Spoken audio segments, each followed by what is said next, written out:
J'espère que vous allez bien et bienvenue sur l'analyse graphique et bilan comptable de chez Total. Nous allons commencer avec l'analyse graphique mensuelle. On voit bien que Total, depuis sa création, fait que monter, range, monter, range, monter, range, monter, range. À part avec le coronavirus, on a vu une chute qui n'a jamais été vue auparavant chez Total. J'ai mis mon open à 30, mais ça a atteint jusqu'à 20,8. Heureusement, mon stop loss était à 20, j'ai eu de la chance. À voir si dans les prochains mois, ça atteint mon take profit qui n'est pas trop non plus. On zoome un petit peu plus pour se retrouver sur le graphique hebdomadaire. On voit bien cette période de range comme on voyait en mensuel.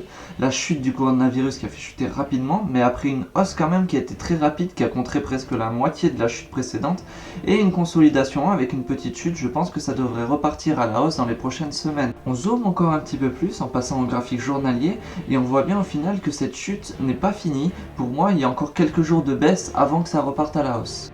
On passe au bilan comptable de Total, on voit bien que le chiffre d'affaires est en nette hausse, à part en 2019 une petite chute, le bénéfice qui est en hausse et en stagnation en 2019, la dette par contre qui est en baisse et qui a remonté d'un coup, ça c'est très dommage parce qu'elle avait presque chuté à zéro, marge opérationnelle qui augmente, ça c'est très bien, la marge nette qui augmente, c'est très très bien, le ratio dette capitaux propres qui doit être au plus bas possible, donc là 13%, 9%, 11%, 12%, c'est très très très bien, c'est parfait.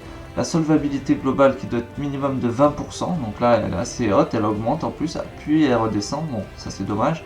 La rentabilité sur capitaux qui augmente très rapidement, la rentabilité sur actifs aussi qui suit une belle hausse, le total du bilan qui n'arrête pas d'augmenter, les capitaux propres qui aussi font qu'augmenter, et le résultat opérationnel lui qui a pas arrêté d'augmenter, et là j'ai pas pu calculer du coup ici la marge opérationnelle parce que j'ai pas le résultat opérationnel de 2019. Bon, au total, je trouve que c'est une très bonne entreprise. Franchement, il y a de l'espoir dedans. En plus, les prix sont pas trop chers actuellement. C'est un bon placement. Avant de finir, je me suis permis de vous mettre une photo pour que vous ayez peut-être un meilleur point de vue. C'est avec le surlignement, en vert quand ça augmente, le rouge c'est quand ça descend, et vert quand ça stagne aussi. Donc voilà, j'espère que ça peut vous aider à mieux comprendre. Voilà, vous êtes arrivé au bout de cette vidéo. Je vous remercie de l'avoir visionné jusqu'au bout. Et sur ce, je vous dis à samedi prochain pour la prochaine. Ciao, ciao!